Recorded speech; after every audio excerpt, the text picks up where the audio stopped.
अस्सलाम वालेकुम। आज की इस वीडियो में हम लोग फिज़िक्स के फिज़िकल क्वांटिटीज़ एंड मेजरमेंट्स के कुछ एमसीक्यूज़ करेंगे जो कि मैंने 2023 के फरवरी मार्च के पेपर 1-2 से निकाले हैं। तो हम क्वेश्चन नंबर 1 जो बोलते हैं what represents a physical quantity. तो सबसे पहले हमें पता होना चाहिए कि फ़िज़िकल क्वांटिटी होती क्या है। फ़िज़िकल क्वांटिटी वो होती है जिसके पास मैग्नीट्यूड यानी कोई नंबर हो, मैग्नीट्यूड हो यानी 5, 4, 10, -10 और उसके साथ कोई यूनिट हो ताकि वो बताए कि वो किस चीज़ को रिप्रेजेंट कर रही है। वो क्वांटिटी फोर्स को रिप्रेजेंट कर रही है, मास को रिप्रेजेंट कर रही है, यानी किस चीज़ को रिप्रेजेंट कर रही है। तो हम पहला ऑप्शन देखते हैं तो उसमें सिर्फ 3 लिखा हुआ है, मगर 3 के साथ कोई यूनिट नहीं है, यानी हमें नहीं पता 3 है क्या। सो it is not a physical quantity. दूसरे ऑप्शन में हमें सिर्फ केजी दिया हुआ है जो कि मास का ऐसा ही यूनिट है और हमें इसके साथ कोई मैग्नीट्यूड नहीं दिया हुआ। तीसरे ऑप्शन में हमें 7 भी दिया हुआ है और न्यूटन, यानी हमें मैग्नीट्यूड भी दिया हुआ है और उसका यूनिट भी दिया हुआ है न्यूटन, यानी ये बता रही है कि ये फोर्स को मेज़र कर रही है। जबकि D is only a percentage. Percentage एक तरीके से एक रेशियो होता है, 100 में वो चीज़ कितनी होगी। So it is also not a physical quantity, it is a comparison. So हमारा जो आंसर होगा सी होगा, क्योंकि इसमें यूनिट भी है और मैग्नीट्यूड भी है। अब दूसरा क्वेश्चन देखते हैं जो कि डिराइव्ड यूनिट्स का है।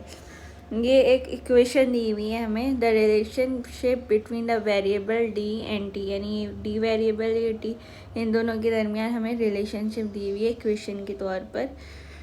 वे B and C are constants, यानी बी और सी एक कॉन्स्टेंट है, कोई नंबर है जो हमें नहीं मालूम। The unit of D is metre square. D का यूनिट दिया हुआ है और टी सेकेंड्स यानी टी टाइम को डोनेट करता है। What are the units of B and D C. अब हमें ये पता करना है ये दोनों होमोजेनियस इक्वेशंस हैं, यानी ये साइड के यूनिट्स इस साइड के यूनिट्स के बराबर हैं, यानी this side is equal to this side, जिसकी वजह से ये इक्वेशन बराबर है। सो हम क्या लिखेंगे, जो हमारे पास डी और टी दिया हुआ है उसकी जगह हम उनके यूनिट्स लिखेंगे। तो 1/t का मतलब यानी 1/s 1/टाइम is equal to B upon √डी। डी की जगह हम मीटर स्क्वायर लिखेंगे प्लस सी।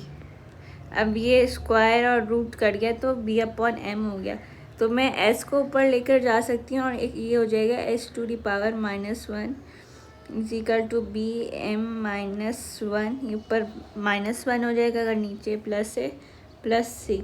अब मुझे इस साइड को इस साइड से इक्वेट करना है और मुझे b और c की वैल्यूज़ फाइंड आउट करनी है। अब b जो है वो m-1 से मल्टीप्लाई हो रहा है, यहाँ पर कोई m नहीं है, यानी यहाँ पर m की जो पावर है वो ज़ीरो है। जब किसी चीज़ की पावर ज़ीरो होती है तो वो 1 के बराबर होता है। जब यहाँ पर मेरी m की पावर ज़ीरो आ गई है तो ये मेरी यहाँ पर भी m की पावर ज़ीरो होनी चाहिए। तो -1 को अगर b में m हो इंटू m-1 तो ये m⁻0 के बराबर होगा। सो मेरा ऑप्शन सी और डी तो कट हो जाता है क्योंकि इसमें m की पावर -1 दी हुई है b की, जो कि पॉसिबल नहीं है, वरना m⁻2 हो जाएगा, जबकि इक्वेशन के दूसरे साइड में m की पावर 0 है, m एग्जिस्ट नहीं करता है। प्लस सी लिखा हुआ है, अब हमें प्लस सी। अब s-1 भी है, s-1 is equal to m⁻1 into m यानी डी। अब s-1 मुझे s-1 का होना ज़रूरी है, अगर मैं s लूँगी दोनों जगह तो वो 2s बन जाएंगे। सो s-1 प्लस s-1, सो ये m कट गया, s⁻1 is equal to 2s-1।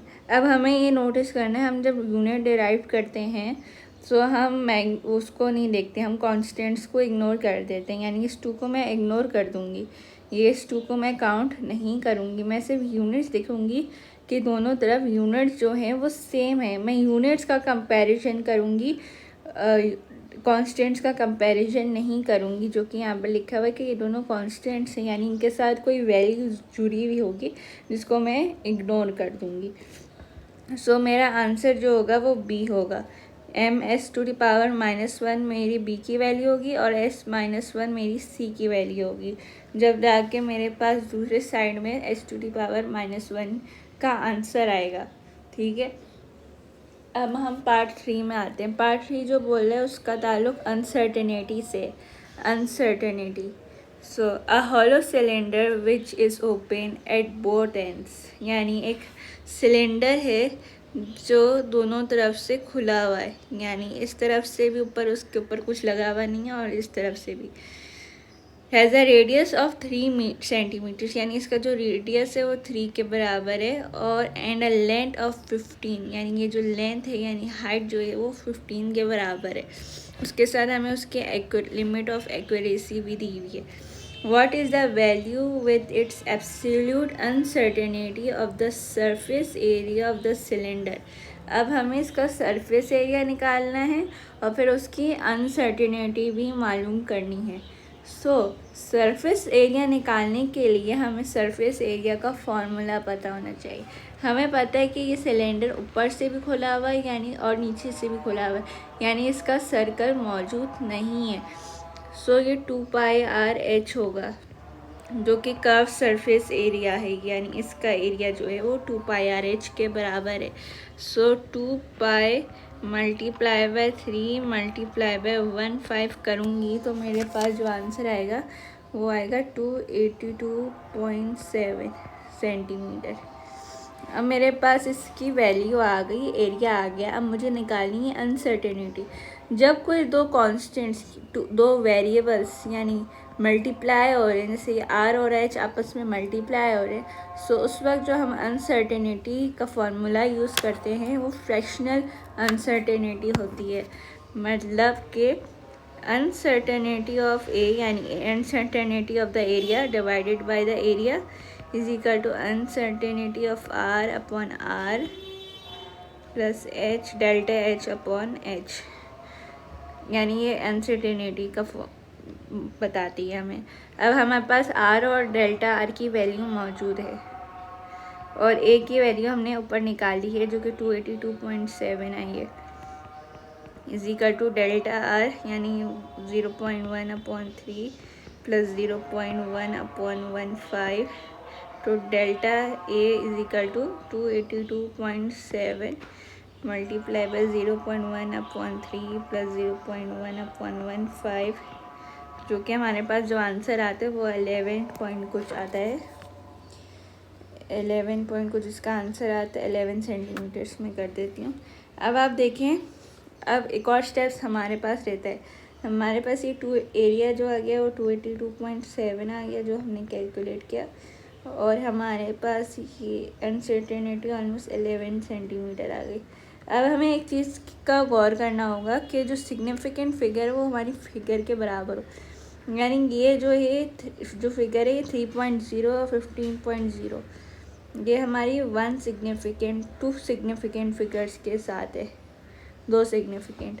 मैं इसको भी एज अ 2 सिग्निफिकेंट फिगर मैं इसको राउंड ऑफ करूँगी। सेकंड, ये फर्स्ट है, ये सेकंड, यानी 280 के बाद 2 आता है तो ये 280 हो जाएगा, यानी एरिया मेरा अप्रॉक्सीमेटली 280 हो जाएगा जब मैं इसको 2 सिग्निफिकेंट फिगर से राउंड आउट करूँगी। मेरी जब अप्रॉक्सीमेशन है अनसर्टेनिटी वो 0.1 यानी 1 सिग्निफिकेंट फिगर डोनेट कर रही है, तो मैं इसको भी 1 सिग्निफिकेंट फिगर से राउंड ऑफ करनी, यानी 11 हो जाएगा मेरा 10, तो मेरा अनसर्टेनिटी 10 के बराबर होगी।